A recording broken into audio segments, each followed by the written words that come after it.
Debate week in America. Kamala Harris and Donald Trump take to the stage in what may be the only official face-off between the presidential candidates before Election Day. Donald Trump was fired by 81 million people, and clearly he is having a very difficult time processing that. She got 0 votes, and when she ran, she was the first one to leave because she failed. We fact-check the debate, dissect the substance and performance of both candidates, and explore how their speaking styles resonate with potential voters. She's very rehearsed. She's very under control. He tried name calling. He tried a lot of his old tricks. And what was most surprising to me was that they were very ineffective. And as Americans reflect on the debate, we travel to one Pennsylvania county with a track record of picking presidential winners. Will they do it again? He's very, very outspoken, but he gets the job done. And when he gets the job done, it was always for the betterment of the country. There's a lot of enthusiasm since Kamala Harris got into the race for, getting out and voting for her. Welcome to PBS News Weekly. I'm Laura Barone Lopez. Tens of millions of Americans tuned in Tuesday to the first presidential debate between Vice President Kamala Harris and former President Donald Trump. In what may be the only face-off between the nominees, Harris tried to walk a fine line between being an incumbent of sorts and a change agent. The former president, meanwhile, repeatedly lied about migrants, the 2020 election, and Democrats' abortion policies. Kamala Harris, let's have a good debate. Have fun. The night began cordially before the gloves came off. World leaders are laughing at Donald Trump. I have talked with military leaders, some of whom worked with you, and they say you're a disgrace. She got 0 votes, and when she ran, she was the first one to leave because she failed. It was their first face-to-face meeting and their first head-to-head clash on the issues, like on the economy. I have a plan, $6,000 for young families for the first year of your child's life to help you in that most critical stage of your child's development. I have a plan. She copied Biden's plan, and it's like 4 sentences, like run, spot, run. 4 sentences that are just, we'll try and lower taxes. The former president tried to link Harris to President Biden. She is Biden. She's trying to get away from Biden. I don't know the gentleman, she says. She is Biden. Clearly, I am not Joe Biden, and I am certainly not Donald Trump. And Harris, a former prosecutor, repeatedly baited Trump. They're so clear, they can manipulate you with flattery and favors. From highlighting his fondness of dictators to needling Trump about the crowd size at his rallies. I'm going to invite you to attend one of Donald Trump's rallies, because it's a really interesting thing to watch. You will see during the course of his rallies, he talks about fictional characters like Hannibal Lecter. He will talk about windmills cause cancer. And what you will also notice is that people start leaving his rallies early out of exhaustion and boredom. People don't leave my rallies. We have the biggest rallies, the most incredible rallies in the history of politics. That's because people want to take their country back. For much of the night, Trump was on defense, not answering whether he'd sign or veto a national abortion ban. If I could just get a yes or no, because your running mate, J.D. Vance, has said that you would veto it if it did come to your desk. Well, I didn't discuss it with J.D. in all fairness. Look, we don't have to discuss it. Refusing to say if he thought defending Ukraine against Russia was in America's national security interests. I want to ask you a very simple question tonight. Do you want Ukraine to win this war? I want the war to stop. I want to save lives that are being people being killed by the millions. It's the millions. Just to clarify in the question, do you believe it's in the U.S. best interest for Ukraine to win this war, yes or no? I think it's the U.S. best interest to get this war finished and just get it done. And taking no responsibility for his role in the January 6th attack on the Capitol. Is there anything you regret about what you did on that day?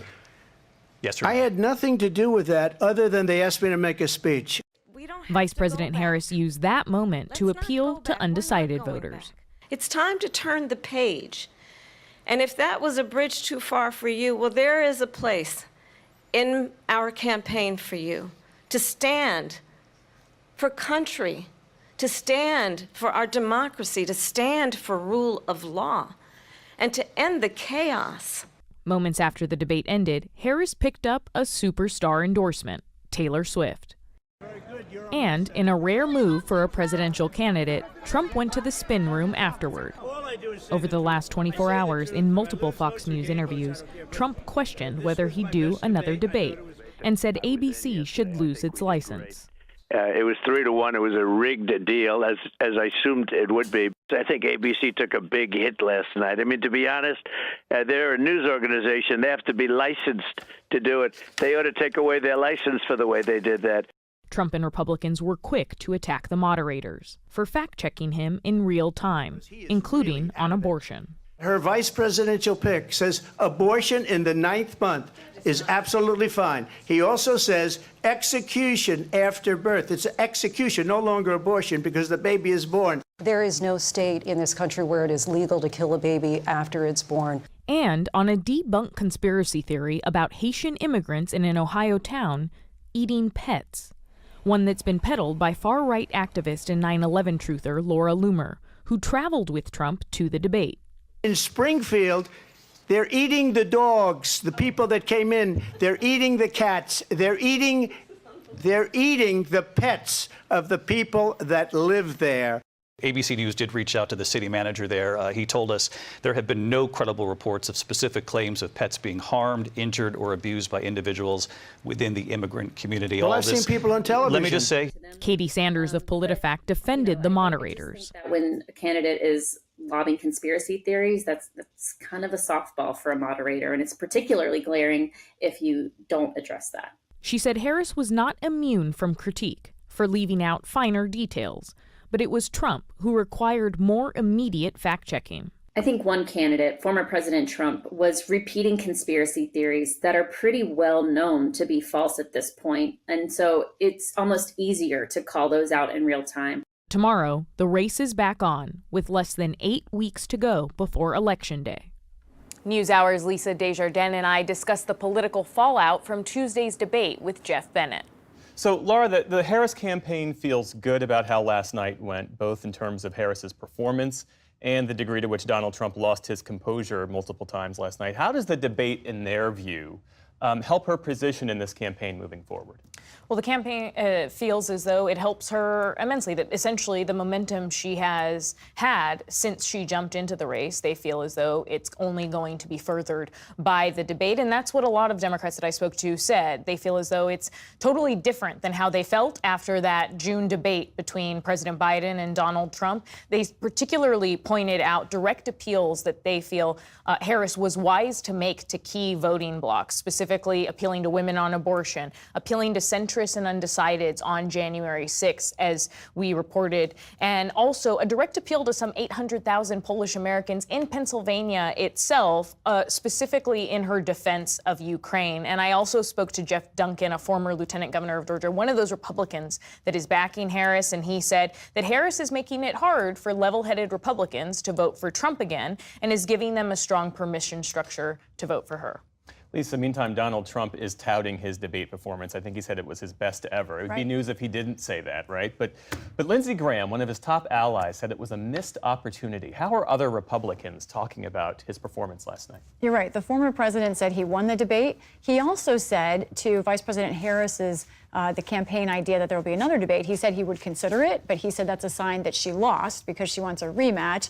I haven't heard anyone else say that except for the former president. But you're right. From other Republicans, there are three reactions. One, silence. And I will say that is the majority reaction that I found even talking to members of Congress today and trying to reach out to their offices. The other reaction that you hear, some are saying, well, there should have been more details from Harris. Maybe the moderators were the problem, finding some other thing to talk about. But there is a significant amount, like Senator Lindsey Graham, who are saying this was a missed opportunity. And it's significant to understand what the problems might be for them. Let's look at the polling that we have from our PBS NPR Marist poll just this week about where the generic congressional ballot would go. It is split almost right down the middle, whether people would vote for a generic Republican or Democrat for Congress. But look at that 8% undecided. The race for Congress can really still swing. The undecided number for the race for president right now in our poll, 1%. So all these members of Congress and Republicans know that this debate could affect who runs Congress. So, Laura, what are you hearing from voters about their initial reactions to last night's debate? We sat in on 2 focus groups run by Never Trumper Sarah Longwell's firm. One was swing state voters who backed Trump in 2016 and then voted Biden in 2020. And they praised how Harris conducted herself. And one Georgia voter in particular, Justin, said that the debate impacted his views about Harris. I wanted some answers, which in the beginning, Kamala didn't seem like she was going to give, but she got there. She was definitely very presidential. I feel like I got all the answers from Kamala, but Trump just sat there taking her bait, like what was said, and not answering questions. I feel like she was the clear winner. I think every time I watch Trump get on TV and rail and go nuts about a topic, it just pushes me further and further towards the Democratic Party. I was born and raised a Republican. In this group of swing voters, they were asked if the election were held today, who would they vote for? And all 9 of them said that it would be Harris. But the election isn't today, and so there were a few of them that said they still wanted a bit more time to think about it. In another group of people who voted for Trump in 2020, they weren't as enthusiastic about either candidate, and some expressing frustration with Kamala Harris as well, saying that they still wanted more policy details from her. Lisa, same question. What have you picked up from voters over the course of your reporting? A quick note, I spoke to 2 Republicans who are formerly undecided and now leaning more toward Harris today. So, Laura, the Harris campaign aides, as I understand it, they spent the day in Wilmington, huddled, trying to figure out how best to strategize on this momentum as they see it. What are they telling you? Well, most Democrats say that they don't want to make the mistakes of 2016, so they think that she still needs to run like an underdog.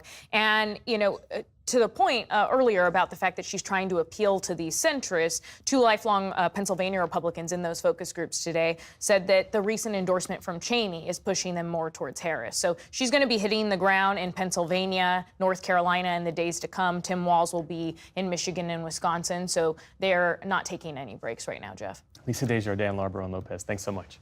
Thank you. Following the debate, digital producer Casey Kuhn spoke with 2 linguists about what the candidates' speaking styles reveal about them. Former President Donald Trump and Vice President Kamala Harris went head-to-head this week in their first and possibly only debate. The difference between the 2 candidates' speech style, rhetoric, and word choice were apparent. Why do you believe it's appropriate to weigh in on the racial identity of your opponent? I don't, and I don't care. I don't care what she is. I don't care. You make a big deal out of something, I couldn't care less. I mean, honestly, I think it's a tragedy that we have someone who wants to be president who has consistently, over the course of his career, attempted to use race to divide the American people. To help break down the differences in their speech styles, we spoke with 2 linguists, Jennifer Murcia, Director of Communications and Journalism at Texas A&M University, and Nicole Holliday, Linguist Professor at University of California, Berkeley. Jennifer and Nicole, thank you both so much for joining me. Nicole, I'd like to start with you. What stood out to you when you were listening to the debate about how Harris was speaking? I've been studying her since 2019, and every speech that she's given or every appearance that she's had in this cycle, she seems to be more and more like a traditional politician. So she's very rehearsed, she's very under control. She's really moving her style towards something that is more legibly presidential for a general audience. There was one moment where she was exasperated with him, and this was when he was making the really offensive racist remarks about immigrants eating pets, which was, hyperbolic and also genuinely ridiculous, which she called out. And she said, well, that's extreme. They're eating the dogs, the people that came in. They're eating the cats. They're eating the pets of the people that live there. You talk about extreme. Jennifer, I'd like to ask you the same question. Was there anything that stood out to you about how Trump was speaking in this debate? He tried a lot of his normal strategies. He tried name calling. He tried using the Gish Gallop strategy of just a barrage of lies and misinformation. He tried a lot of his old tricks, and what was most surprising to me was that they were very ineffective against Kamala Harris. How much work is done to get a presidential candidate to their speaking style, and how does that look like for Trump? presidential candidates, mostly spend years and years learning how to speak.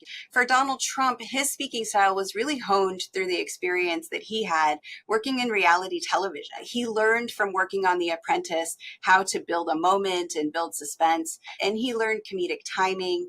Through his rallies, he has certainly learned how to interact with the crowd. He spends a lot of time cultivating his style. Nicole, what is it about Harris's personal and professional background that's led to her speaking style today? Yeah, so everybody sort of constructs their identity through speech. Regular people do this too. This is why we can recognize someone that's from the same place as us. For example, they're going to have a distinctive regional accent. We see ethno-linguistic variation, so Black speakers do different things than white speakers on average, right? When you look at her vowels, for example, she sounds like a Californian of her age, but not too much. In a more casual style, when she is doing a rally or making a campaign stop, you'll see her be a little bit more like she uses slang, like occasionally profanity. Trump does it too.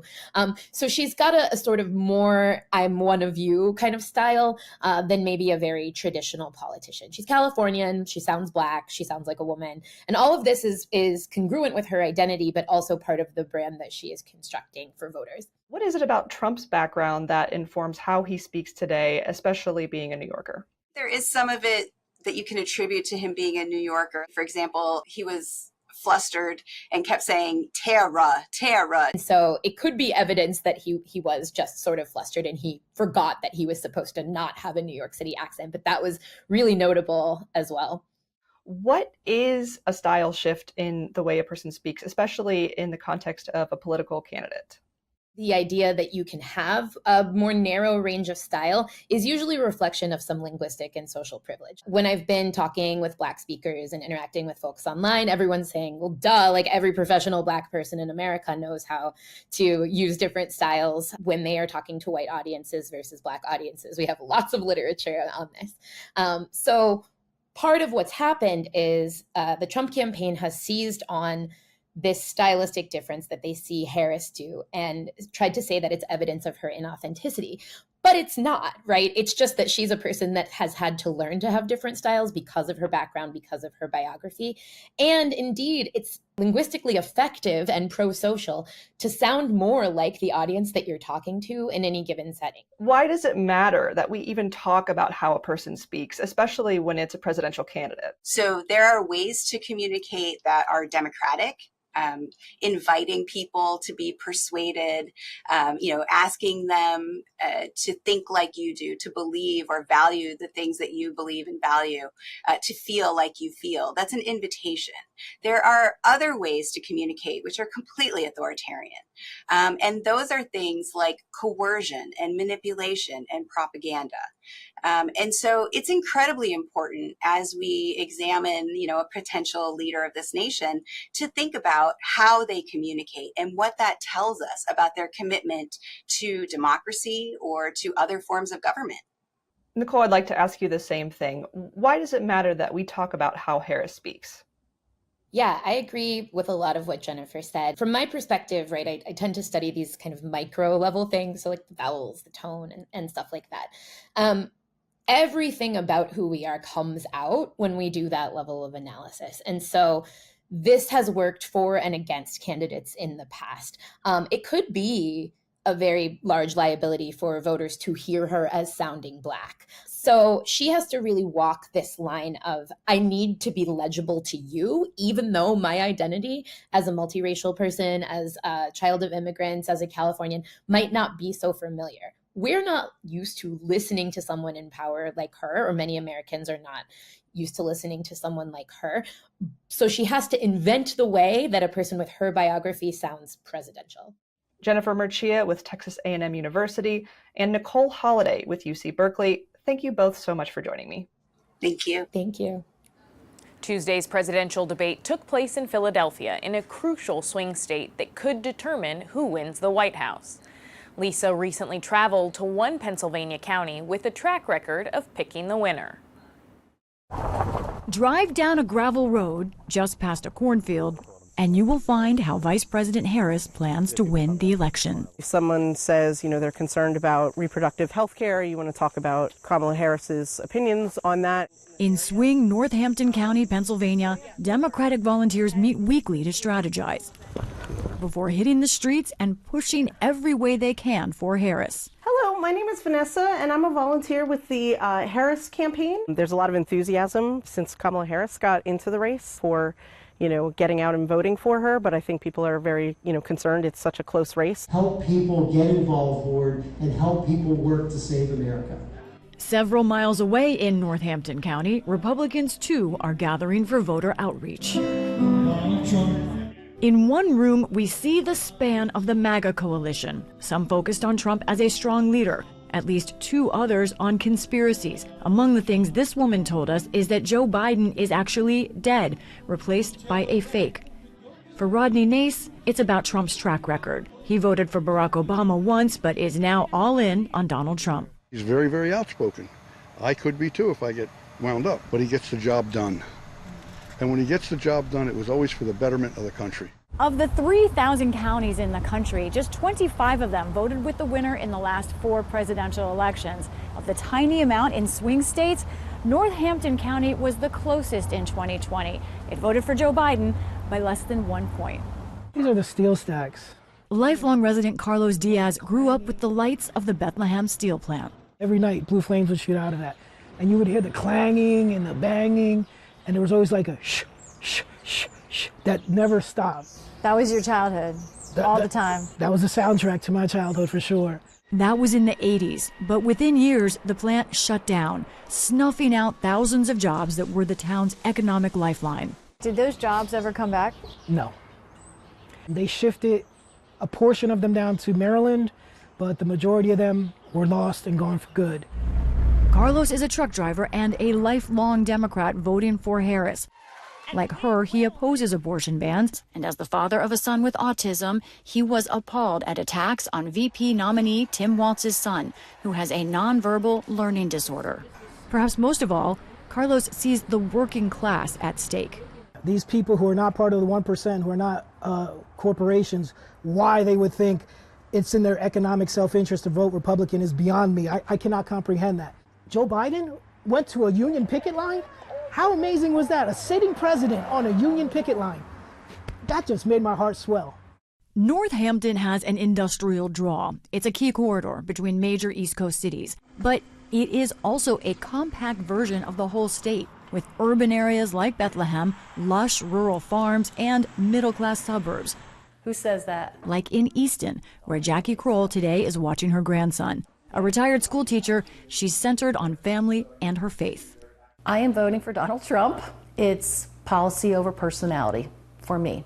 I'm a conservative Christian, and he aligns, the party aligns much more with my ideals as a Christian as the Democratic Party. She is Republican and anti-abortion and applauds Trump for his role in overturning Roe v. Wade. The matriarch of a family of wrestlers, she opposes transgender women playing in women's sports. Oh, there's my great-grandparents. Oh, these are wonderful.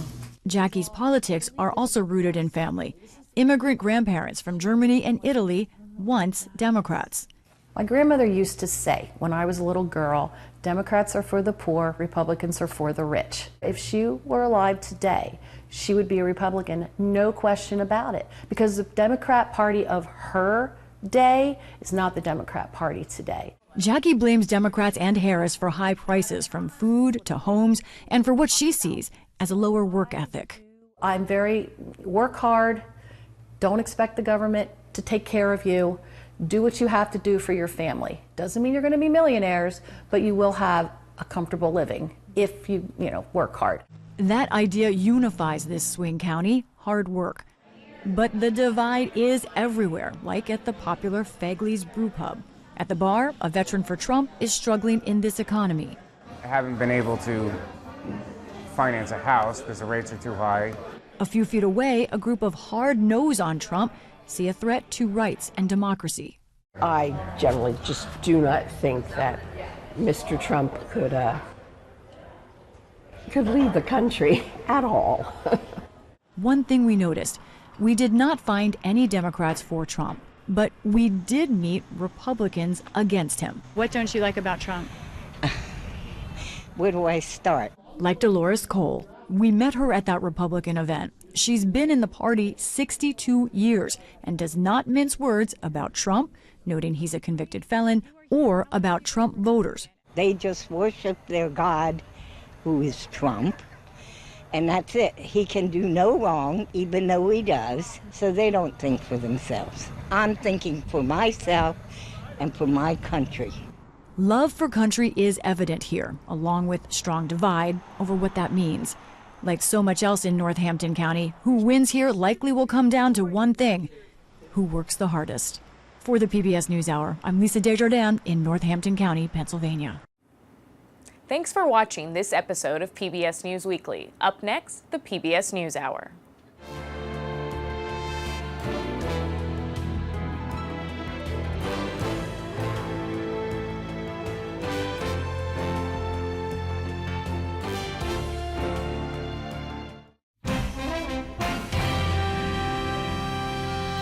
Good evening. I'm Jeff Bennett. And I'm Amna Navaz. On the NewsHour tonight, bomb threats force evacuations in Springfield, Ohio, the town at the center of lies spread by former President Donald Trump about Haitian immigrants.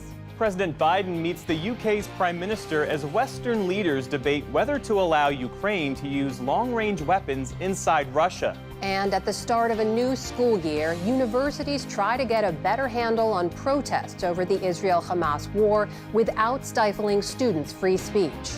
It's a really interesting atmosphere to sort of enter campus with gates locked, sort of screenings at every single entry point.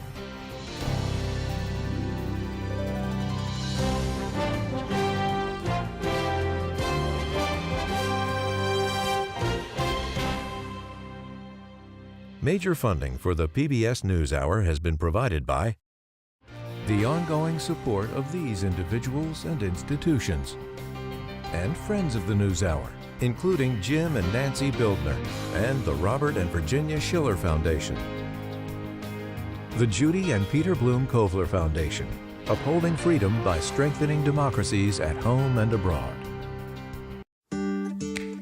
The John S. and James L. Knight Foundation, fostering informed and engaged communities. More at kf.org.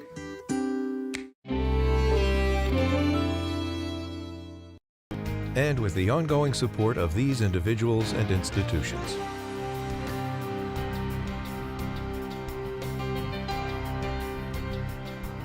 And friends of the NewsHour.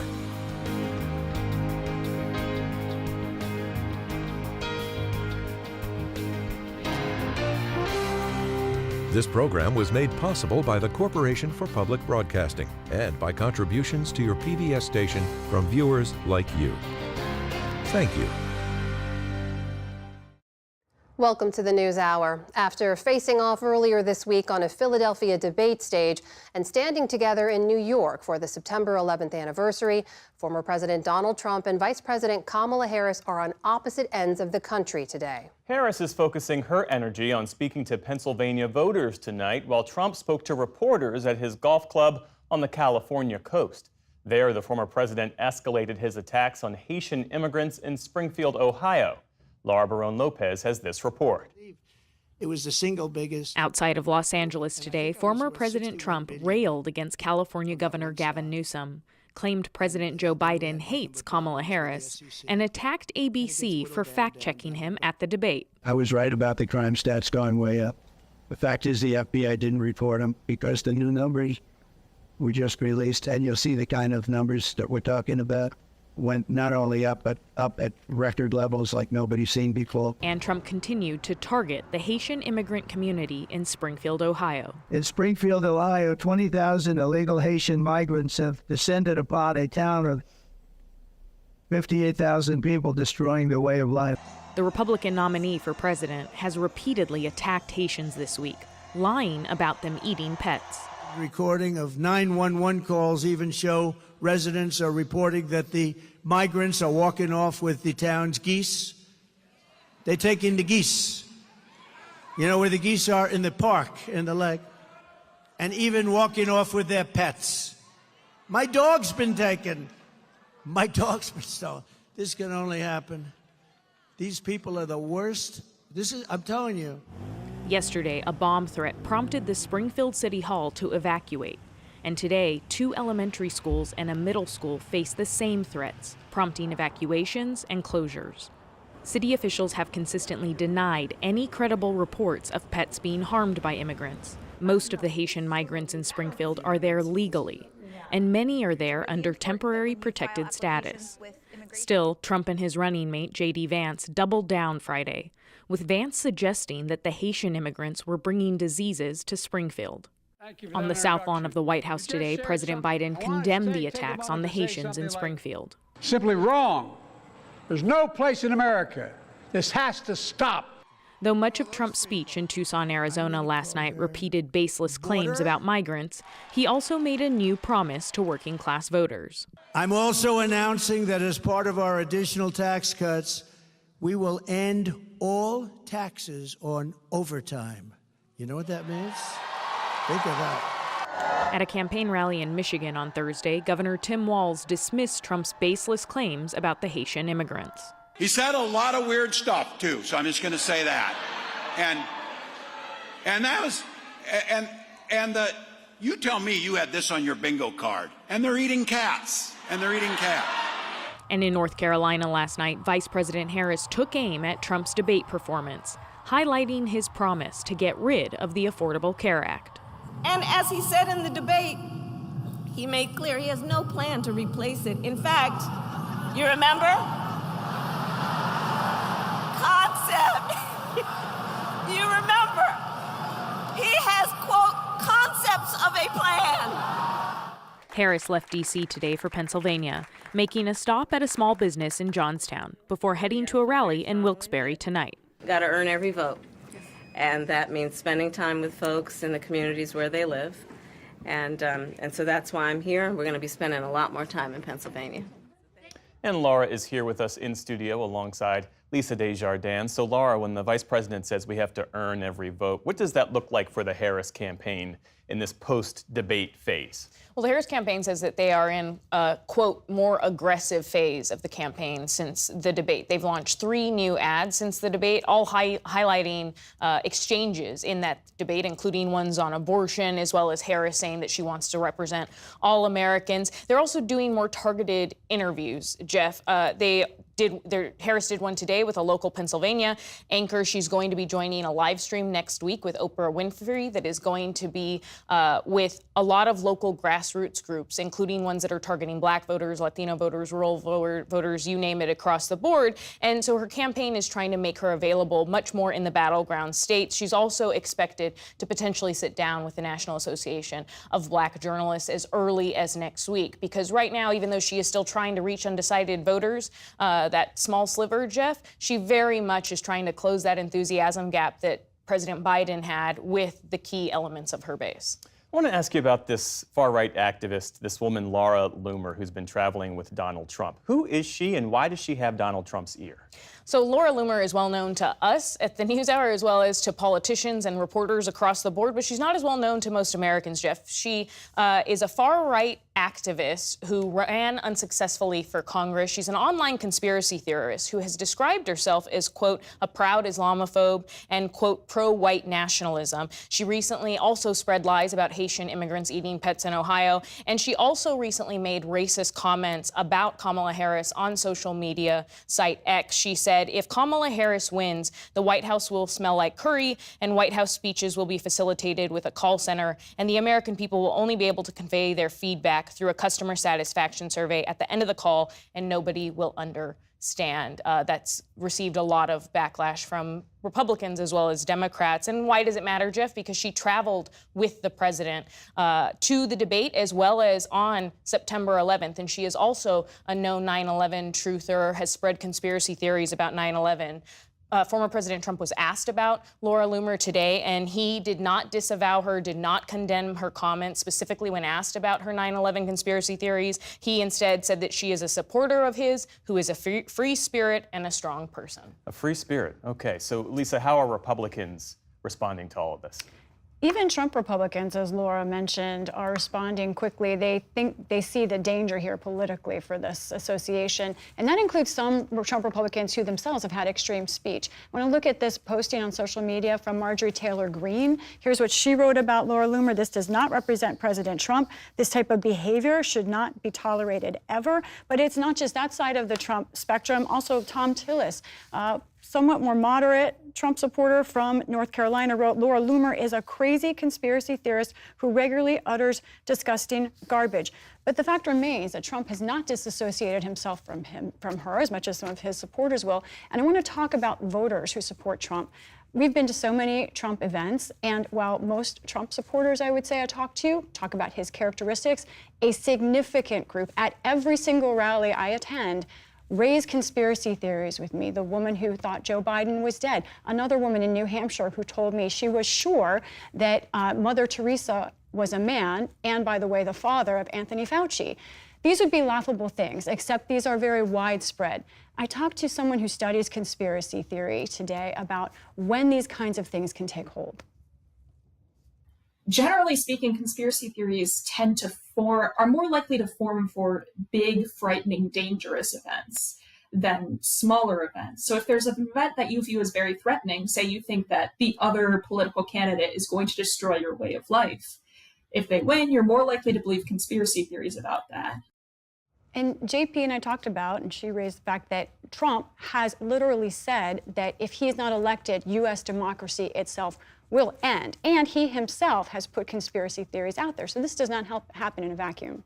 We also heard in Laura's report Donald Trump rail against FBI crime statistics. I know you've been doing some reporting on this. What have you found? We're going to get in this more deeply ahead, but this is a good chance to set the table on this. Now, Trump is pointing to FBI statistics and saying they're not the best ones. So let me look at the two different kinds of statistics he's talking about. First, the FBI uses what's called uniform crime reports. That's data from local law enforcement around the country that comes from almost 95% of crime statistics. Now, he says people should pay attention to something called the National Crime Victimization Survey. That is a survey of 170,000 people getting their opinions, sometimes reported, sometimes unreported crime. It's important for trend lines. But when you talk to experts, they say the decrease in crime you see in FBI stats is held up by other data. CDC data, independent data. And when Trump says that the other survey data shows more crime, he's not saying that it's relative to 2020. That same data he's talking about also shows a decrease in the last year. So there's more to it than what he says. More to come indeed. Lisa Desjardins, Laura Barone-Lopez, thank you both. Thank you.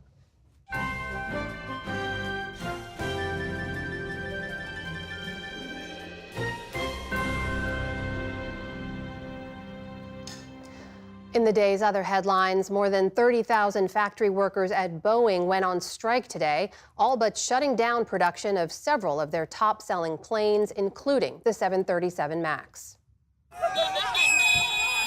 Let's go! They hit the picket lines before sunrise in Washington state, home to Boeing's largest workforce. Union members there overwhelmingly rejected a contract that would have increased wages by 25%, far short of the 40% they wanted. This is about respect, this is about addressing the past, and this is about fighting for our future. Boeing has to stop breaking the law, has to bargain in good faith, and we will be back at the table whenever we can get there to drive forward on the issues that our members say are important. It's unclear how long this stoppage will last, adding to Boeing's troubles this year. In January, a door panel on one of its passenger jets blew out mid-flight, and 2 astronauts are still stuck at the International Space Station after their Boeing spacecraft was deemed unsafe to bring them home. In California, firefighters say they've made progress battling 3 blazes in the Los Angeles area thanks to cooler temperatures. The largest is the Bridge Fire, which has scorched 81 square miles and destroyed 33 homes in the mountains east of LA.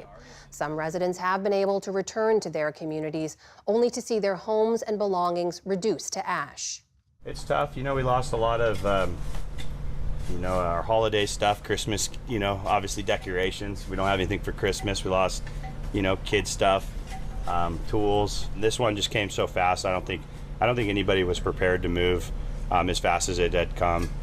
Meantime, over 85,000 people across Louisiana remain without power after Hurricane Francine. Remnants of the storm are forecast to bring more rain and flooding to the south this weekend.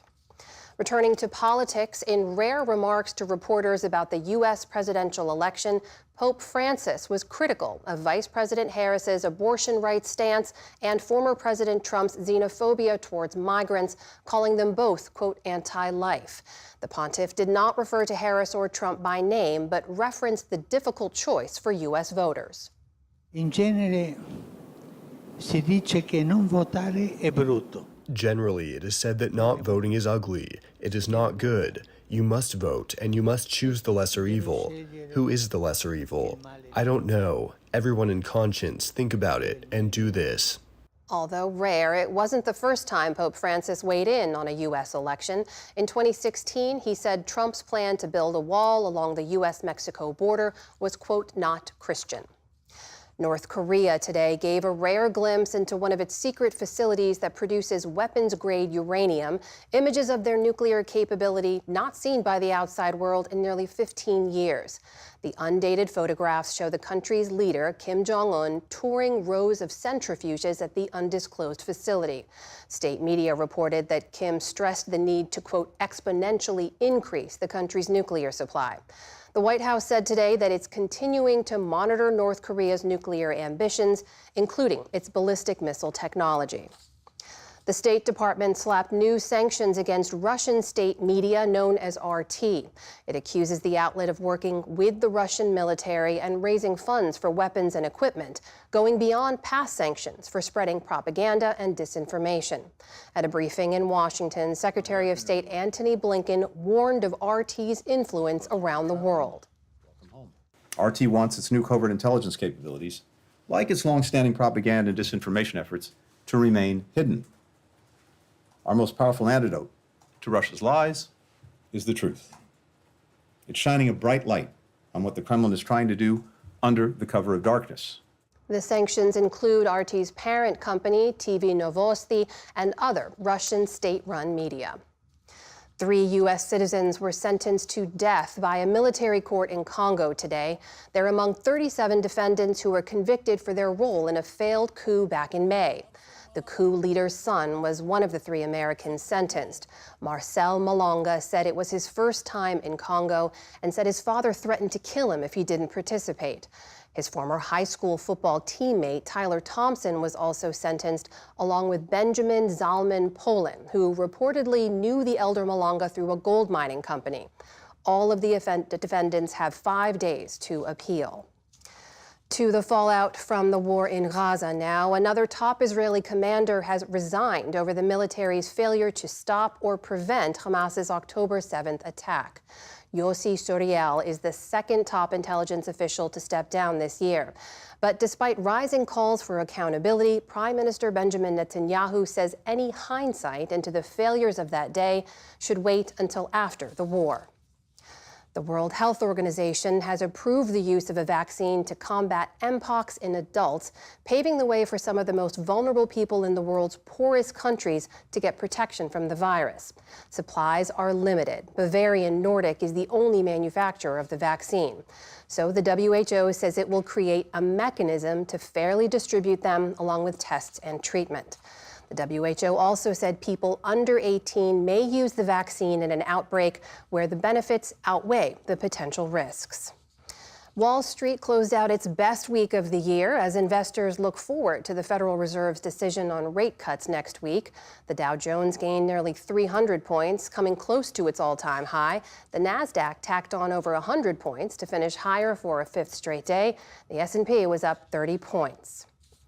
And mail trucks in America are getting a much-needed makeover, sort of.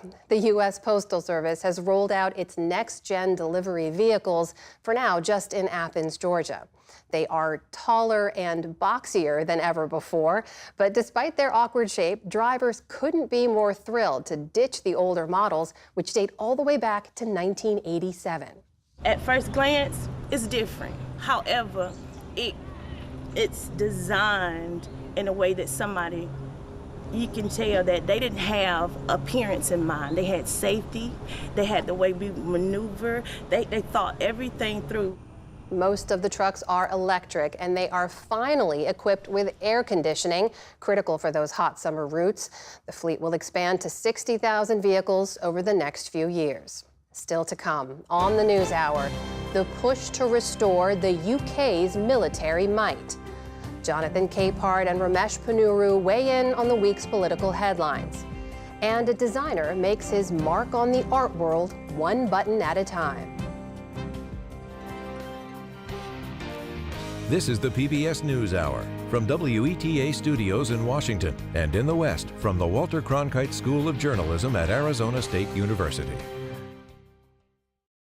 Today, the leaders of Ukraine's two most important allies are meeting in Washington. President Biden and British Prime Minister Keir Starmer have many topics on their agenda, but there is particular attention on coordinating support for Ukraine and allowing Kyiv to use American and British long-range missiles to hit targets deep inside Russia.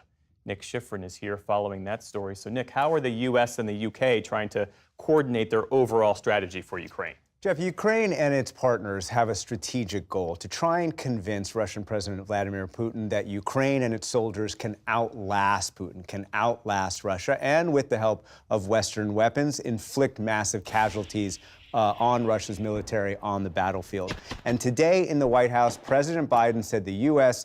and the UK were, quote, working together to ensure Putin doesn't win. To do that, U.S. and British officials tell me that they're discussing a few topics. One, guaranteeing Ukraine's long-term funding, including with Russian sovereign assets. Building up Ukraine's and Europe's defense industrial base to complement the American defense industrial base, international coordination, including Ukraine's entry into the EU and, quote, irreversible path toward NATO, and, of course, Jeff, battlefield successes that Ukraine hopes will be enabled with the ability to use long-range Western weapons to fire deep into Russia. So what did they say about those long-range weapons? Absolutely nothing publicly. Senior U.S. officials insist that President Biden still has not made any decision whether to lift restrictions on Ukraine's use of ATACMS, which have a range of 190 miles to be able to be fired deep into Russia. There's a debate. But some senior U.S. officials continue to argue the targets that Ukraine wants to hit are beyond that range. The relatively few ATACMS that Ukraine has are better used in occupied Crimea, and ongoing concerns that a U.S. official tells me about tonight about what Russia might do in response if that policy is changed. Now, the British government does allow its purely British weapons to be fired anywhere that Ukraine wants, but it has not allowed its longest range weapon, that is the Storm Shadow, to be fired by Ukraine deep into Russia because the Storm Shadow has American parts and relies on American GPS and American mapping. So a Western official tells me tonight the British government wants the U.S. to be, quote, comfortable with the use of Storm Shadows to be fired deep into Russia. That is what the Prime Minister and the President are talking about, the logistics of that, but also a political understanding of whether Britain can, in fact, give Ukraine that authorization. If there's an agreement, Jeff, though, do not expect it to be announced publicly. A Western official tells me, quote, the first announcement of this policy will land when the first missile lands in Russia. Now, as for that U.S. concern about escalation, well, Putin threatened exactly that in comments yesterday. If this decision is made, it will mean nothing less than the direct participation of NATO countries, the United States and European countries in the war in Ukraine. This, of course, significantly changes the very essence, the very nature of the conflict. We will make appropriate decisions based on the threats that will be created for us. One last U.S. and UK concern, Jeff, is that both countries produce fewer long-range weapons. In terms of the actual numbers that they can produce, far fewer than Ukraine wants or needs on the battlefield. Ukraine argues, look, give us whatever you can. Putin's threat is empty. There are targets that are within the range of these weapons, and the use of the weapons fit into that larger strategy that you and I talked about. Nick Schifrin, thanks as always. Thank you. And on that point of shortages, the UK has problems of its own with its defense posture amid Britain's budget problems.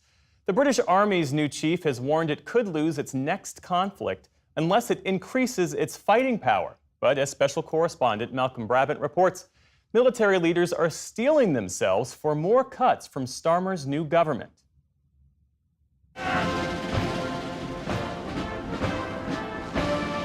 When it comes to ceremonial duties, British forces are arguably the best in the world.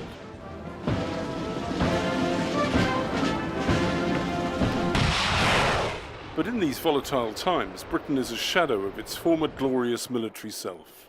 If we fight using the old ideas, the chances are we lose. Pictured receiving a gallantry medal from Britain's late Queen is Sir Rowley Walker, the new head of Britain's army, which hasn't been this small for over 2 centuries. Britain's top soldier says it's time to wake up and revolutionise. We have got to pull the future of fighting power into the present faster than we thought we could. Do you think we could last for days, weeks? Well, I mean, not very long is the honest answer. Whether it's days or weeks, it's simply not long enough to fight any kind of protracted conflict. Military analyst Rupert Jones was once Britain's youngest general, who helped to orchestrate the defeat of Islamic State in Syria. British Army's equipment is in a poor state. Now, it is getting better, but I was using equipment that my father had used, and some of that equipment is still in service today. That is simply not okay. His father, Colonel H. Jones, was killed leading a charge of the Parachute Regiment during the 1982 Falklands War to retake the South Atlantic Islands from Argentine invaders. He was posthumously awarded Britain's highest medal for valour, the Victoria Cross.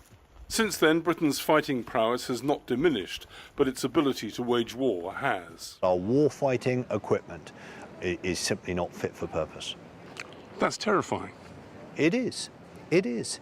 And you know, this government, I suspect, is getting a pretty rude shock. Now the time, as many have argued, to take a fresh look. Britain's new Defence Secretary, John Healey, wants a comprehensive review of the nation's military on his desk next year. To reset our priorities, to make sure that we assess the threats we face, the capabilities we need, so that we can better defend Britain and Britain can become a better ally.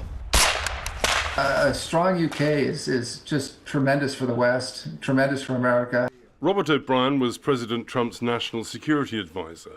He says if Trump wins the election, he'll want Britain to raise its military budget to 2.5% of GDP. The sooner we can get to a 2.5% defence spending level in the UK, the more secure the free world will be. But Britain's new Labour government says it's inherited a $30 billion black hole in the country's coffers, although their opponents say that they have contributed to the shortfall by awarding inflation-busting pay rises to state employees. But because the party has a tradition of prioritising social issues over defence, military leaders are bracing themselves for more cuts. Especially as the Prime Minister, Keir Starmer, has assiduously avoided his predecessor's commitment to hit the 2.5% target by 2030. There is a budget coming in October, and it's going to be painful. We have no other choice, given the situation that we're in. Things will get worse before they get better. Defence experts are warning that the axe may fall on Tempest, the 6th-generation stealth fighter that Britain is developing with Japan and Italy. It's due to enter service in 2035. If the Tempest project is grounded, it'll be, in part, because of the cost of donating Challenger tanks and other weaponry to Ukraine. This is Russian video of a Challenger being attacked by a drone. A clash of high-tech militaries has taught all of us a great deal about how to fight in the future. And perhaps how to save money. Boosted by artificial intelligence, swarms of drones like these recently underwent what the British government trumpeted as successful trials, with American and Australian partners striking multiple targets. While Britain's normally secretive Defence Science and Technology Laboratory has posted this video lauding its 15 sensor-shot lasers. We're here to carry out some trials with the system. It's a capability, a laser-directed energy weapon, to take down targets. We have a radar surveillance system which provides the soldiers with a feed of different targets in different locations. Drones are now becoming a really popular use. They're very cheap and very easy to deploy, and you don't want to be using a very expensive weapon like a missile to be taking down a drone. Earlier this year, Britain's Dragonfire system achieved the nation's first high-powered firing of a laser weapon against aerial targets. Dragonfire is due to be deployed on British warships in 3 years' time. Western scientists are constantly trying to keep one step ahead of potential adversaries. Defence spending now accounts for 7% of Russia's annual budget. Against this backdrop, Britain's army is hamstrung by ammunition shortages and antiquated armour. Its top general says the army must double its fighting power within 3 years, by which time the nation must be prepared for war. If we can double and then triple our fighting power, any British land force will be able to destroy an enemy force at least 3 times its size and keep on doing that. And that way, we will have every confidence in being ready and able to fight anyone and win.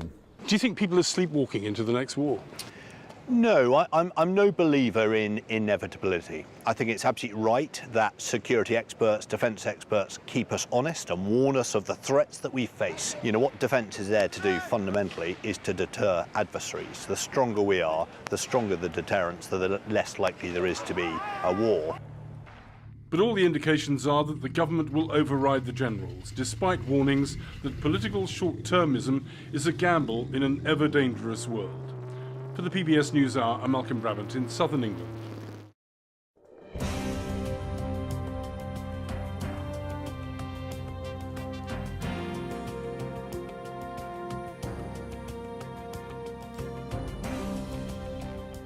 As college students head back to campus for the new academic year, universities are rolling out new rules as they prepare for more protests over the Israel-Hamas war. In many cases, there's a wide range of new restrictions. Jeffrey Brown has our look at how college leaders and some students are navigating this moment.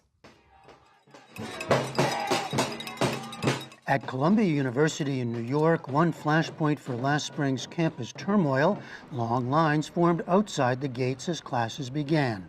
Students and staff presented a campus ID to enter, guests had to register ahead of time, and access was limited to a handful of entry points. Senior Isabella Ramirez is editor-in-chief of the Columbia Daily Spectator. It's a really interesting atmosphere to sort of enter campus with gates locked, sort of screenings at every single entry point that you're entering. Amid protests last spring, at least 200 people were arrested or detained here. And in August, President Manoush Shafiq resigned following months of pressure and criticism from Congress as well as Jewish and pro-Palestinian student groups and faculty. For now, interim President Dr. Katrina Armstrong, seeking to calm the waters and rebuild trust, has been visible on campus, meeting with different constituent groups. She has the ability to do something very different and possibly very new in terms of how she decides to handle this, who she decides to seek input from, how she balances the many, many voices that are kind of demanding different things from her. I'm curious how, protesters will receive Armstrong. It's a dynamic at play around the country as administrators seek to avoid a repeat of the spring, when more than 3,000 people were arrested or detained on campuses, including students and protesters not affiliated with universities. Many charges were never filed or have since been dropped, though not all, and some students have brought lawsuits in response to punishments handed down. So far this semester, a relative calm, though at the University of Michigan, 4 were arrested for attempting to disrupt a student event. Let us see! Let us see! And as classes began at Cornell, some 150 pro-Palestinians protested. With the summer to take stock, colleges have implemented a variety of policies: tighter security, limiting the duration of and designated areas for protests, and notably banning encampments, a step taken by the entire University of California system. Encampments on campus are not allowed. Erecting structures that haven't been permitted on the front end is not allowed. Rich Lyons must now implement the policy as the new head of UC Berkeley. and we're going to be much firmer about this is completely supported free speech. And when you go into this category, it is in fact either sometimes unlawful and sometimes against our rules. And we need to manage that more effectively than we did last year. You need to manage it more effectively, meaning better understanding of the rules, more compliance with the rules? What do you mean? You know, I think better understanding of the rules is part of it. Do our students really understand the difference between, free speech and civil disobedience? Have you crossed a line? Historically, people think of civil disobedience as I've civilly disobeyed and I accept the consequences. And that's not always clear on our campuses, in our students' minds. I think that needs to be clearer. Lyons and others stress to us the need for better communications and more consistency while making room for free debate. In Washington, D.C., American University President Jonathan Alger, also in his first year on the job, is in the process of updating campus policies. No final decision has been made on encampments. We wanted to wait until our students and faculty and staff were back on campus so that they could have the opportunity in forums to share their thoughts and ideas. We've had a very open and transparent process. We've shared our policies, draft policies publicly to get feedback and insights from the university community. At Harvard, which saw the resignation of President Claudine Gay last January, new university rules include stricter limits on unapproved signs, writing on university property, and noise levels, angering some students. Harvard has retaliated with draconian measures. Sophomore Mahmoud Al-Thabata, an organizer with Harvard's Out of Occupied Palestine Coalition, says protests and other actions will continue. You will see strategic measures in order for one, to escalate to a measure that is appropriate and to escalate to a measure that does have the most effectiveness on campus, but as well as escalate to make sure that our community is safe and our organizers are safe. Jewish students, too, are seeking new ways to organize. University of Michigan sophomore Dan Vitterman started a Students Supporting Israel chapter and is heavily involved in Jewish life on campus. We held a Nova Music Festival Survivor on campus just last week. And after the event, a lot of the feedback that we had all received was like, wow, we knew kind of what happened, but we didn't realize the atrocities and the real damage of what was done there in Israel on October 7th. I think this year, our strategy is just engage in those conversations and just talk to those people. As students navigate how best to use their voices, some institutions like Washington University in St. Louis, which saw roughly 100 people arrested in April, are sticking to rules already in place. Chancellor Andrew Martin. We were one of the few universities in the country that said very early on in the spring that there'd be no encampments on our campus. And when folks started with the encampments is when we chose to use our police force to ensure that those encampments weren't set up on our campus. If someone were to try to come and do the same thing today, we would respond in the same fashion. So we really haven't changed our policy approach. One hope we heard expressed to make this a learning and teaching moment, one that goes to the heart of what colleges are for. Our goal is not to make ideas safe for students.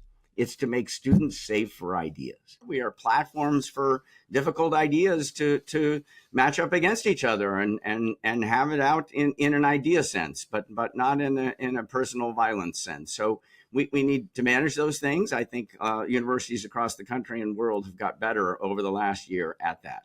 We are obligated to protect students from discrimination, from facing a hostile environment. And so there are some limitations associated with that. Having said all that, free expression is a bedrock of American higher education, and we know we have got to underscore the importance of that, even when it's difficult. A goal, an ideal that will no doubt be further tested, especially as the anniversary of the October 7th attack approaches and the war continues. For the PBS NewsHour, I'm Jeffrey Brown.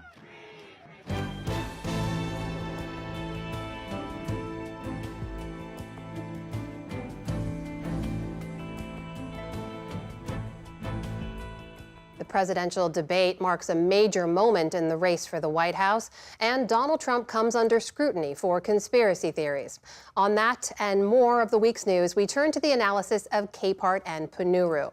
That's Jonathan Capehart, associate editor for The Washington Post, and Ramesh Panuru, editor for National Review. David Brooks is away. Great to have you both here. Thanks. So 3 days after that first debate between Vice President Harris, former President Trump, there's only one poll that we've seen so far conducted in the days after. It gives us a limited view of the impact. So now we see Vice President Harris up with 47% to Trump's 42% nationally in the latest Reuters Ipsos poll.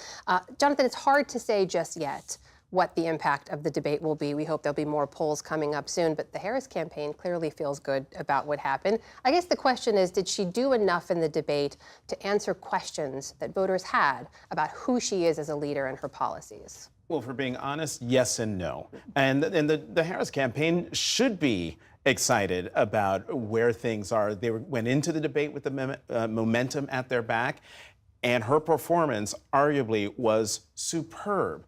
And on the one hand, she answered questions that people had because Donald Trump and Republicans spent a lot of time degrading her, questioning her intelligence, questioning her abilities, questioning her accomplishments, downplaying the fact that she's run for elective office citywide in San Francisco, statewide in California, statewide for AG and Senate, and nationwide as vice president.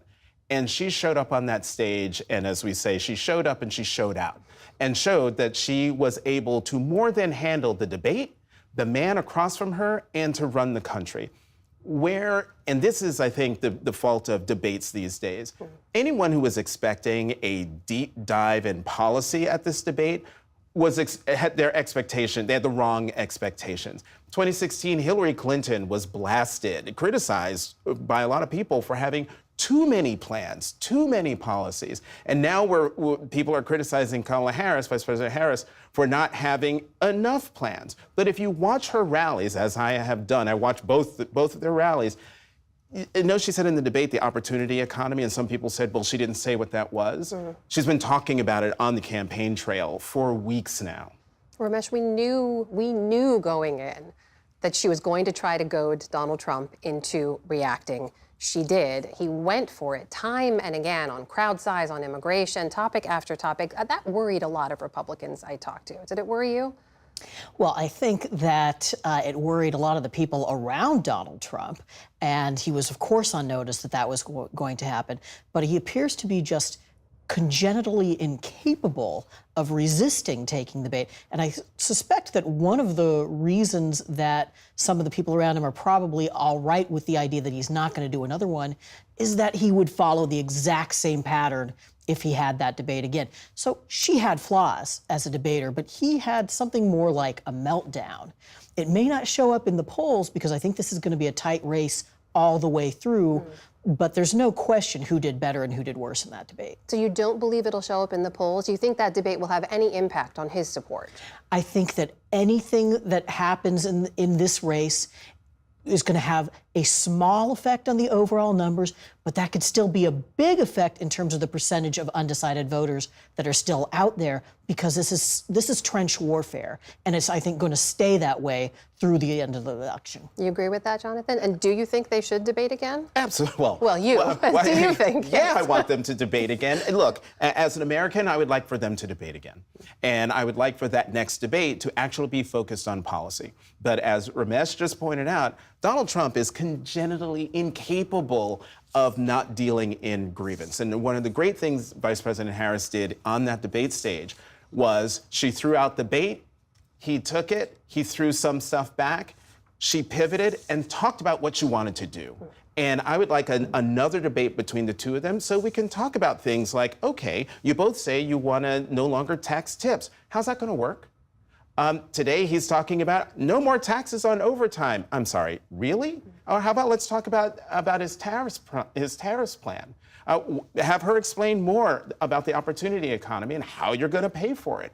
But that ain't ever going to happen. Well, let's talk about the other big story Lisa and Laura were reporting on earlier as well, and that is Mr. Trump and Mr. Vance's repeated remarks about the population, the Haitian immigrant population in Springfield, Ohio, repeating lies about the population there, and that's now led to real threats against people in the community, bomb threats, schools being evacuated. Also paired with his association with a woman named Laura Loomer, who traffics in racism like this online, recently tweeting that the White House will smell like curry if Kamala Harris was elected, also echoing messages of white supremacists talking about great replacement theory. Jonathan, this is not a secret meeting that Mr. Trump is having with someone at Mar-a-Lago. She's traveling with him. What message does that send? It's an ugly message. It's a reprehensible message. I want to take folks back to 2008 when Barack Obama was about to announce his candidacy for the presidency, and tapes came out from sermons from his former pastor, Jeremiah Wright, caused a firestorm in his campaign, pushed him to give one of the best political speeches in American history and the best speech on race in the country. To save his campaign, he was being roundly criticized. 2008. Here we are in 2024, and a former president and current presidential nominee is flying around with a conspiracy theorist after folks know what she has said and what she has done. Could you imagine if Jeremiah Wright had gotten off of Barack Obama's plane days and weeks after those sermons came out? You can't imagine it because it would not have happened, and it did not happen. It is reprehensible and shameful that Republicans are not demanding of Donald Trump what, quite frankly, the nation demanded of Barack Obama in 2008. Donald Trump should be held accountable. He should be held to account for associating himself with this person. And if he doesn't want to, if he wants to embrace and literally rhetorically embrace her, then do that. But I think Republicans need to step out and loudly condemn him for what he's doing. It's horrible for their party, but it's even more damaging for this country. Ramesh, what's your take on this? Well, she has come under some pretty severe criticism from even Marjorie Taylor Greene, who is herself a firebrand. And Marjorie Taylor Greene said that Loomer does not speak for Trump, does not speak for MAGA, does not speak for the Republican Party. Well, if Trump believes that, he can say that, and he hasn't. What he's said so far is simply that he disagreed with her statement, presumably the racist one about curry, which, by the way, smells great.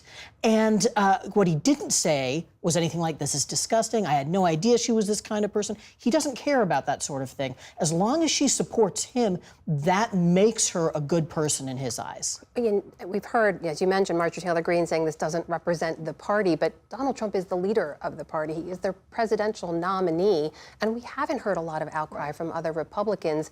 Does this now represent the party? Because the problem, if these Republicans denounce Loomer's obviously not the problem. The problem is a candidate whose sense of judgment and whose sense of decency doesn't preclude associating with a 911 denier, with a racist, with a conspiracy theorist.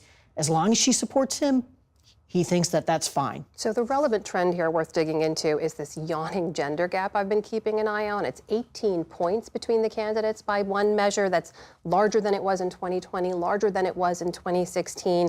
We know women vote in larger numbers than men in presidential elections, on top of the Taylor Swift endorsement. I'm just working that in here. Is there anything that either of you see changing that would close that gap? Jonathan?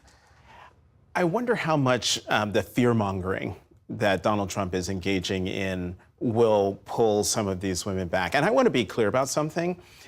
There's always been a gender gap, but a lot of it has been driven by the fact that Black women, African-American women, have been solidly in the camp of Democrats. The fact that the gender gap is widening says to me that white women are moving in the Harris direction. Whether they stay there is another thing. And one data point that everyone should keep in mind, remember, no Democrat running for president has won a majority of the white vote since 1964.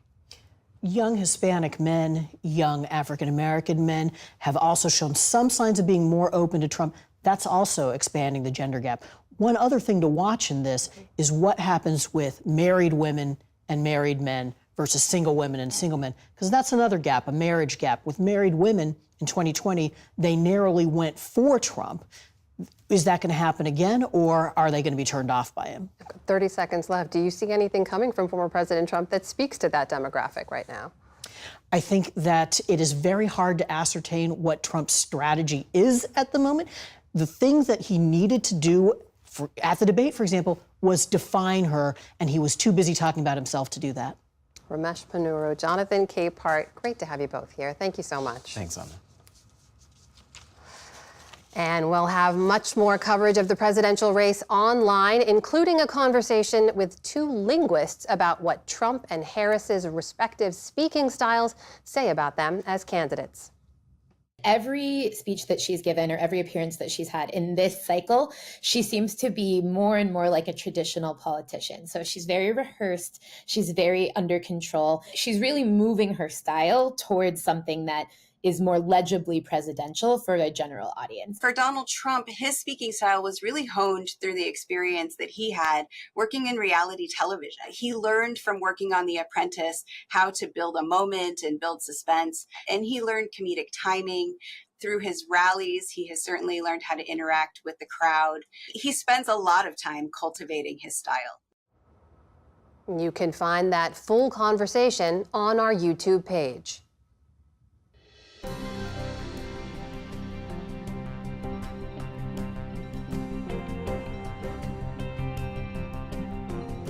Artist and designer Beau McCall has made his mark on the art world one button at a time. Special correspondent Jared Bowen of GBH Boston takes us through the first ever retrospective covering his near 40-year career. It's part of our Arts and Culture series, Canvas. Going all the way back to his childhood, artist and designer Beau McCall has been besotted with buttons. My mom had a Maxwell House jar of buttons in the basement, full of buttons. So I always tell people it was almost like me in the jar had dialogue. Whatever the jar said, it resonated deeply. Buttons have fastened their hold over McCall as his medium of choice. As we find at the Fuller Craft Museum in Brockton, Massachusetts, he's crafted vests, dresses, and shoes, jewelry, collage, and a bathtub. So most of the things that I learned home in our apartment in public housing. Most of the crafts I learned at day camp, after school programs, and 3 sewing stitches from my mom that I still use today. So I like to call it homegrown. McCall grew up in Philadelphia to parents with an innate sense of fashion and design, often assembled from thrift stores, rummage sales, even the trash. It was upcycling before upcycling was a thing, he says, which was the impetus for him to see a creative bounty in buttons. The button for me is precious. I use the buttons as a language. I use the buttons to help me tell stories in the works. Those stories began to have a sharper focus, he says, after a pivotal trip to Johannesburg, South Africa, where McCall's artistic scope was vastly expanded. I got inspired by all the young creatives that was there. I was blown away by the craftsmanship and the visions that they had as far as fashion and art. And when I got back, I was inspired to do this piece that I titled Motherland One. And then there's this, his cascading 20-pound do-rag fit for a red carpet. And then if you look at it, it just glistens like a waterfall. So I was attracted to the way it sparkled.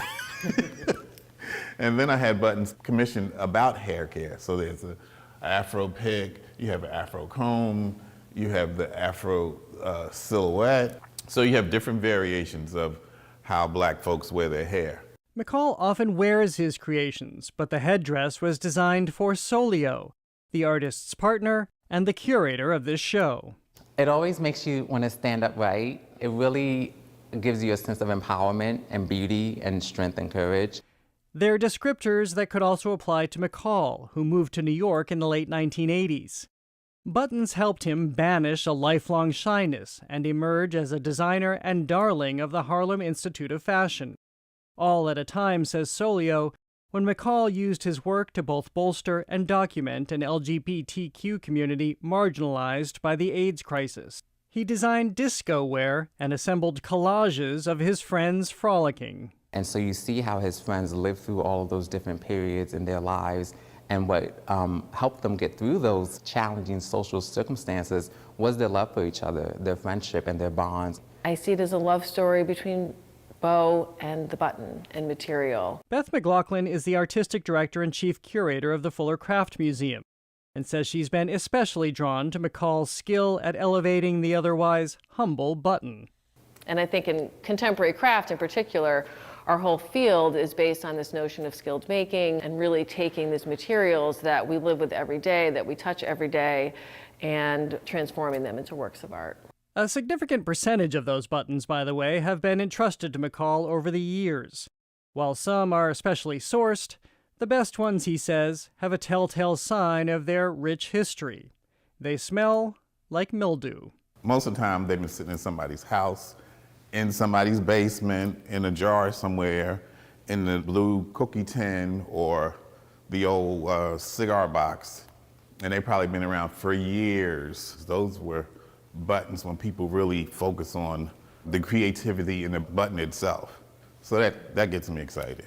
For the PBS News Hour, I'm Jared Bowen in Brockton, Massachusetts.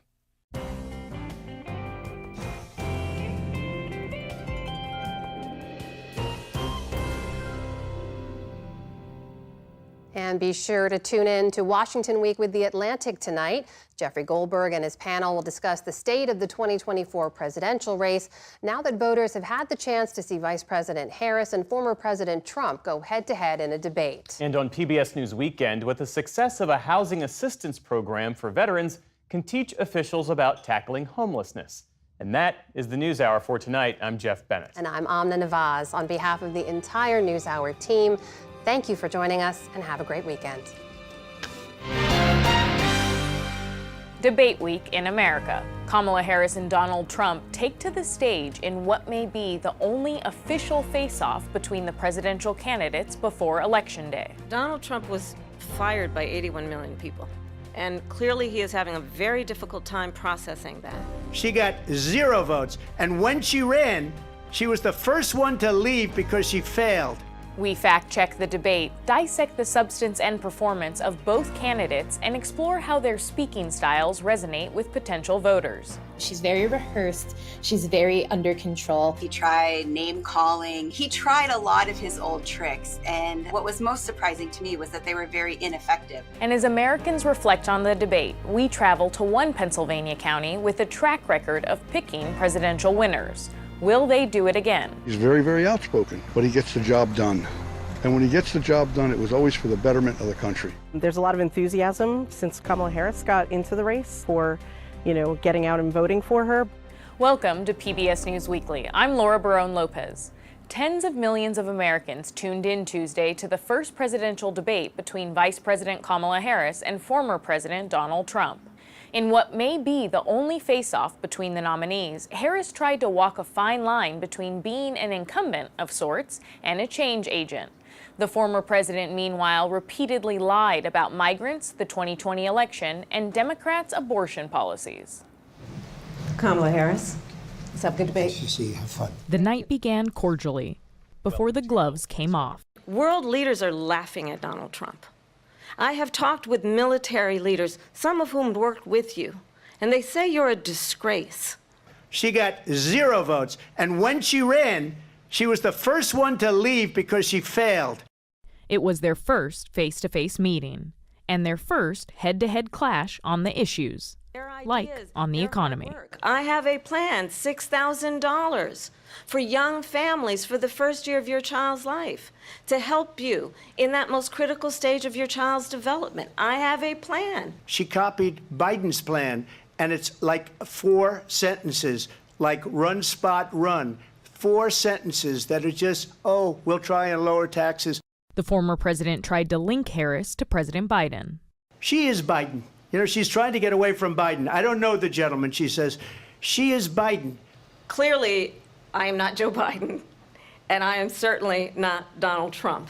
And Harris, a former prosecutor, repeatedly baited Trump. They're so clear, they can manipulate you with flattery and favors. From highlighting his fondness of dictators to needling Trump about the crowd size at his rallies. I'm going to invite you to attend one of Donald Trump's rallies because it's a really interesting thing to watch. You will see during the course of his rallies, he talks about fictional characters like Hannibal Lecter. He will talk about windmills cause cancer. And what you will also notice is that people start leaving his rallies early out of exhaustion and boredom. People don't leave my rallies. We have the biggest rallies, the most incredible rallies in the history of politics. That's because people want to take their country back. For much of the night, Trump was on defense, not answering whether he'd sign or veto a national abortion ban. If I could just get a yes or no, because your running mate, J.D. Vance, has said that you would veto it if it did come to your desk. Well, I didn't discuss it with J.D. in all fairness. Look, we don't have to discuss it. Refusing to say if he thought defending Ukraine against Russia was in America's national security interests. I want to ask you a very simple question tonight. Do you want Ukraine to win this war? I want the war to stop. I want to save lives that are being uselessly, people being killed by the millions. It's the millions. Just to clarify in the question, do you believe it's in the U.S. best interest for Ukraine to win this war, yes or no? I think it's the U.S. best interest to get this war finished and just get it done. And taking no responsibility for his role in the January 6th attack on the Capitol. Is there anything you regret about what you did on that day? Yes or no? I had nothing to do with that other than they asked me to make a speech. Vice President Harris used that moment to appeal to undecided voters. It's time to turn the page.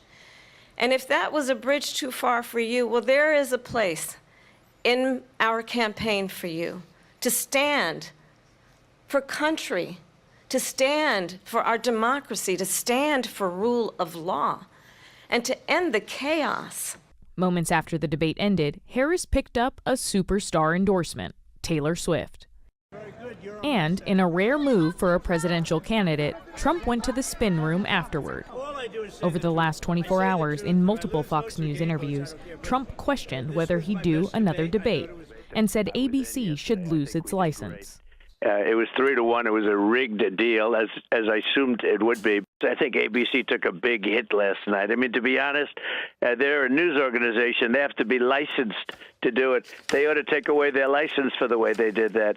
Trump and Republicans were quick to attack the moderators for fact-checking him in real time, including on abortion. Her vice presidential pick says abortion in the 9th month is absolutely fine. He also says execution after birth. It's execution, no longer abortion, because the baby is born. There is no state in this country where it is legal to kill a baby after it's born. And on a debunked conspiracy theory about Haitian immigrants in an Ohio town eating pets, one that's been peddled by far-right activist and 9/11 truther Laura Loomer, who traveled with Trump to the debate.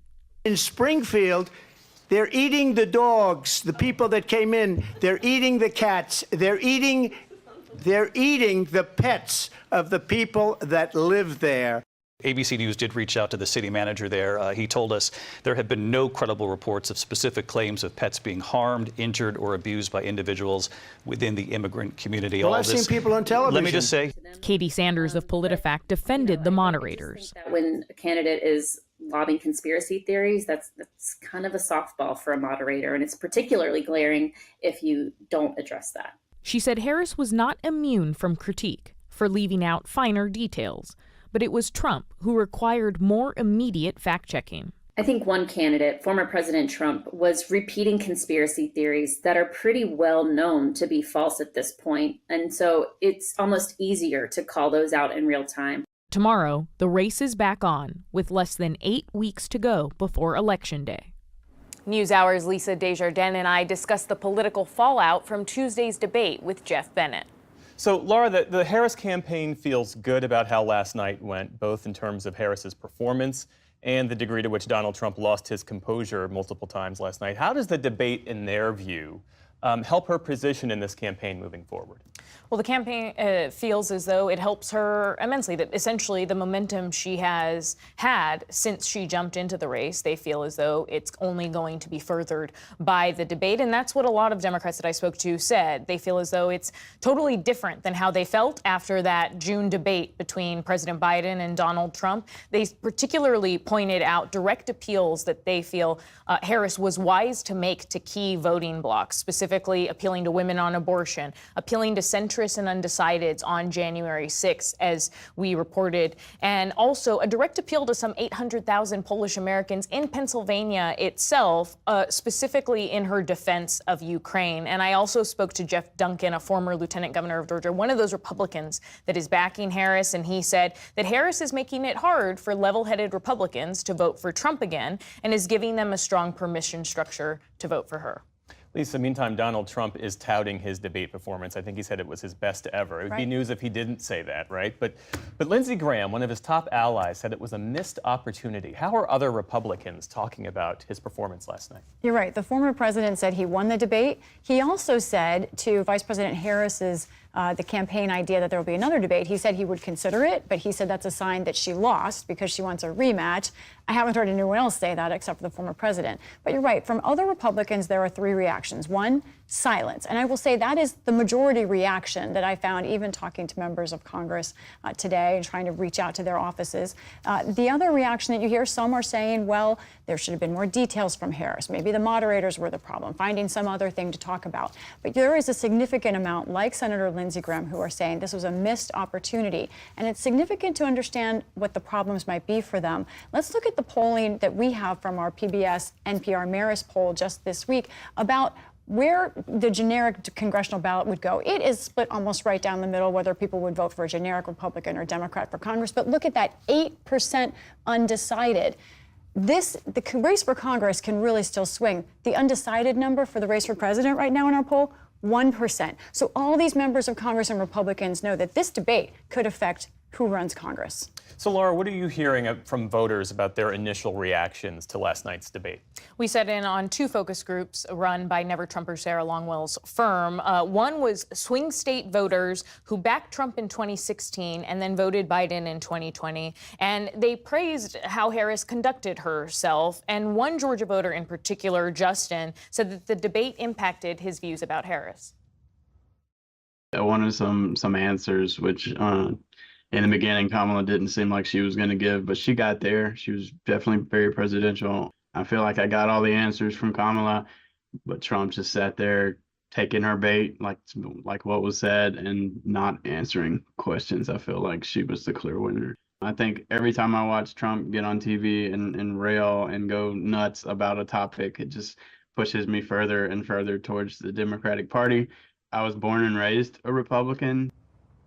In this group of swing voters, they were asked if the election were held today, who would they vote for? And all 9 of them said that it would be Harris. But the election isn't today, and so there were a few of them that said they still wanted a bit more time to think about it. In another group of people who voted for Trump in 2020, they weren't as enthusiastic about either candidate, and some expressing frustration with Kamala Harris as well, saying that they still wanted more policy details from her. Lisa, same question. What have you picked up from voters over the course of your reporting? A quick note, I spoke to 2 Republicans who are formerly undecided and now leaning more toward Harris today.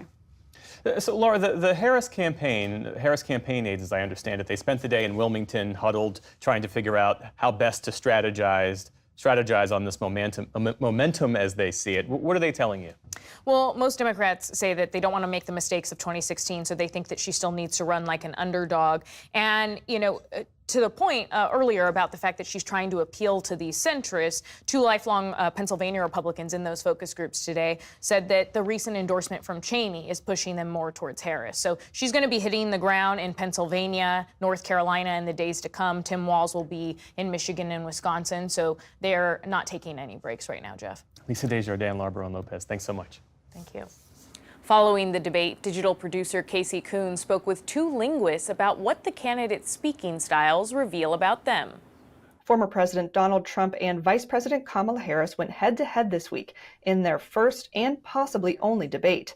The difference between the two candidates' speech style, rhetoric, and word choice were apparent. Why do you believe it's appropriate to weigh in on the racial identity of your opponent? I don't, and I don't care. I don't care what she is. I don't care. You make a big deal out of something, I couldn't care less. I mean, honestly, I think it's a tragedy that we have someone who wants to be president who has consistently, over the course of his career, attempted to use race to divide the American people. To help break down the differences in their speech styles, we spoke with two linguists, Jennifer Murcia, Director of Communications and Journalism at Texas A&M University, and Nicole Holliday, Linguist Professor at University of California, Berkeley. Jennifer and Nicole, thank you both so much for joining me. Nicole, I'd like to start with you. What stood out to you when you were listening to the debate about how Harris was speaking? I've been studying 19, and every speech that she's given or every appearance that she's had in this cycle, she seems to be more and more like a traditional politician. So she's very rehearsed, she's very under control. She's really moving her style towards something that is more legibly presidential for a general audience. There was one moment where she was exasperated with him, and this was when he was making the really offensive racist remarks about immigrants eating pets, which was, hyperbolic and also genuinely ridiculous, which she called out. And she said, well, that's extreme. They're eating the dogs, the people that came in. They're eating the cats. They're eating the pets of the people that live there. You talk about extreme. Jennifer, I'd like to ask you the same question. Was there anything that stood out to you about how Trump was speaking in this debate? He tried a lot of his normal strategies. He tried name calling. He tried using the Gish Gallop strategy of just a barrage of lies and misinformation. He tried a lot of his old tricks. And what was most surprising to me was that they were very ineffective against Kamala Harris. How much work is done to get a presidential candidate to their speaking style? And how does that look like for Trump? Presidential candidates, mostly spend years and years learning how to speak. For Donald Trump, his speaking style was really honed through the experience that he had working in reality television. He learned from working on The Apprentice how to build a moment and build suspense, and he learned comedic timing. Through his rallies, he has certainly learned how to interact with the crowd. He spends a lot of time cultivating his style. Nicole, what is it about Harris's personal and professional background that's led to her speaking style today? Yeah, so everybody sort of constructs their identity through speech. Regular people do this too. This is why we can recognize someone that's from the same place as us. For example, they're going to have a distinctive regional accent. We see ethno-linguistic variation, so Black speakers do different things than white speakers on average, right? When you look at her vowels, for example, she sounds like a Californian of her age, but not too much. In a more casual style, when she is doing a rally or making a campaign stop, you'll see her be a little bit more like she uses slang, like occasionally profanity. Trump does it too. So she's got a sort of more I'm one of you kind of style than maybe a very traditional politician. She's Californian, she sounds Black, she sounds like a woman. And all of this is congruent with her identity, but also part of the brand that she is constructing for voters. What is it about Trump's background that informs how he speaks today, especially being a New Yorker? There is some of it that you can attribute to him being a New Yorker. For example, he was flustered and kept saying terra, terra, terra, which was not normal for him, but I think is sort of an indication of how stressed he was in that moment. He sort of reverted back to his original New York accent. Iran had no money for Hamas or Hezbollah or any of the 28 different spheres of terror, and they are spheres of terror, horrible terror. His speaking style is more informed by his strategic goals. He doesn't want to account for his decisions, for his policies.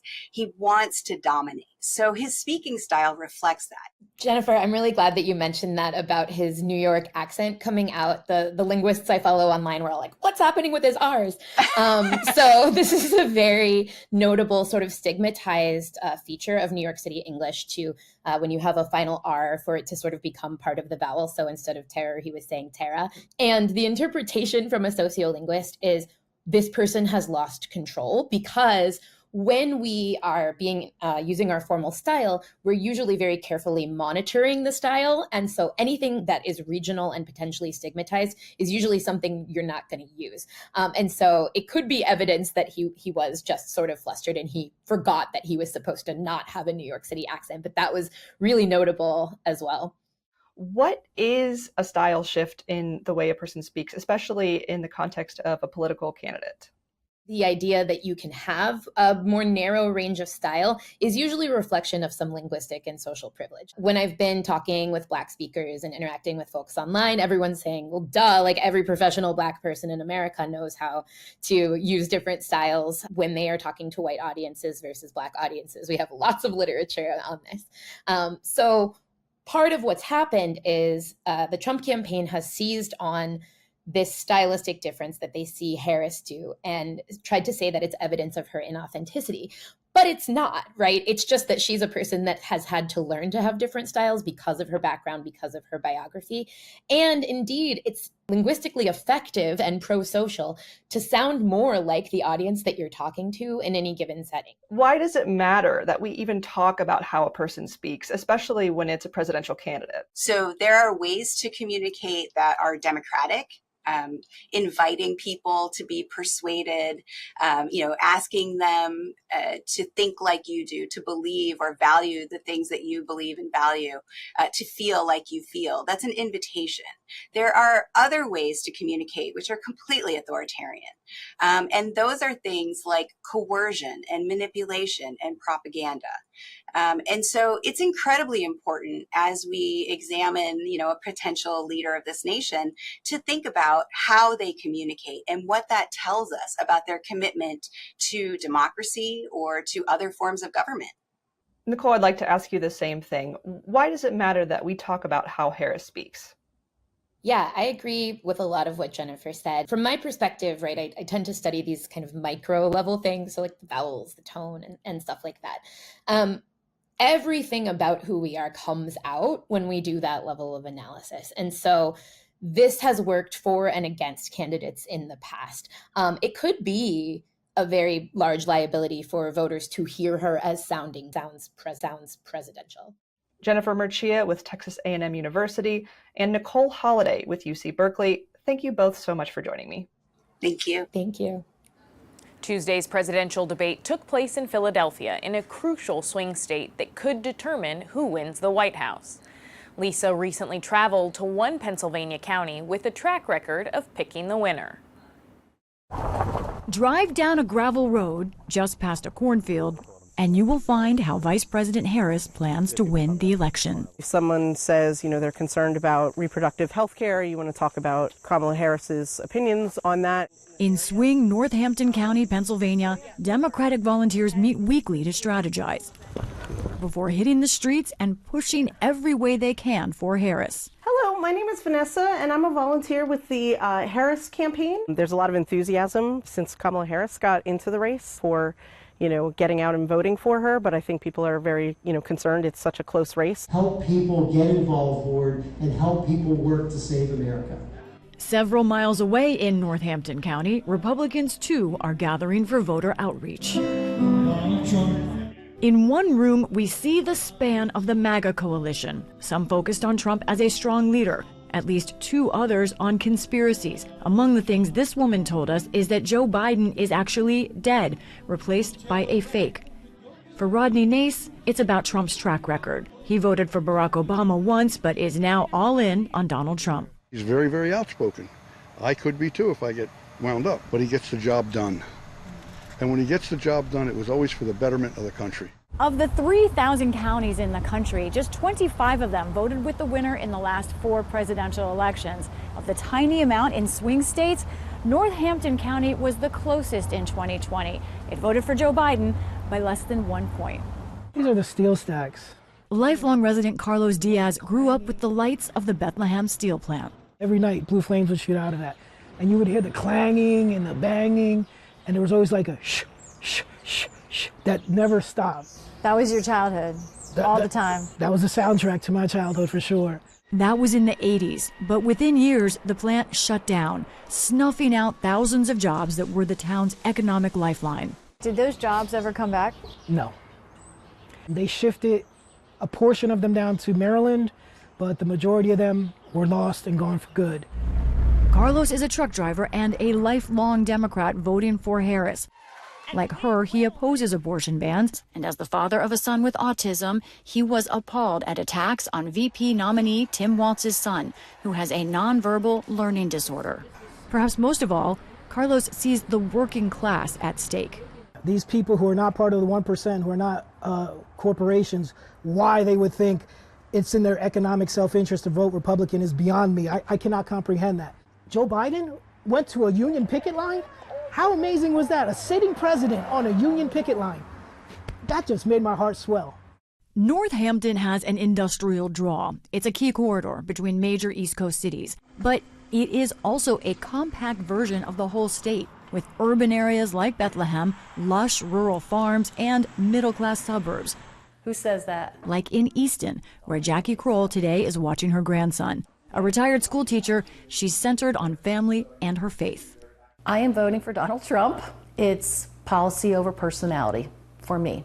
I'm a conservative Christian, and he aligns, the party aligns much more with my ideals as a Christian as the Democratic Party. She is Republican and anti-abortion and applauds Trump for his role in overturning Roe v. Wade.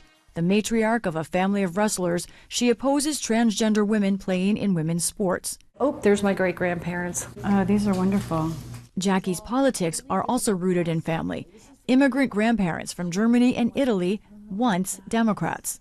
My grandmother used to say, when I was a little girl, Democrats are for the poor, Republicans are for the rich. If she were alive today, she would be a Republican, no question about it. Because the Democrat Party of her day is not the Democrat Party today. Jackie blames Democrats and Harris for high prices from food to homes and for what she sees as a lower work ethic.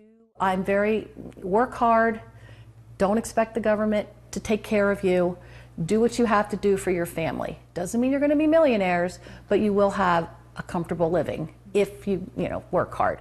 That idea unifies this swing county, hard work.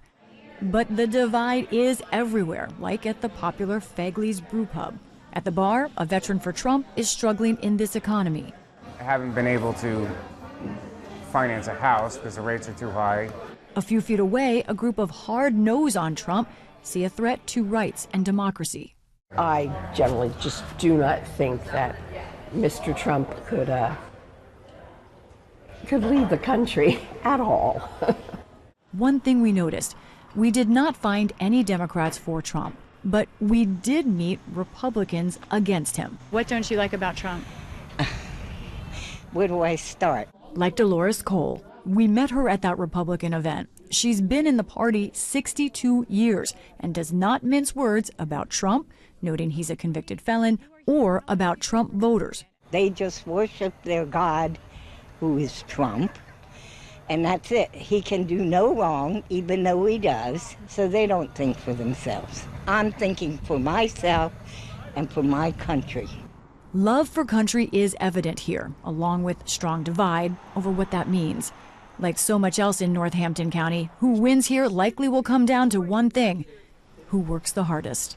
For the PBS News Hour, I'm Lisa Desjardins in Northampton County, Pennsylvania. That's it for this week's episode of PBS News Weekly. For all of us, thanks so much for watching.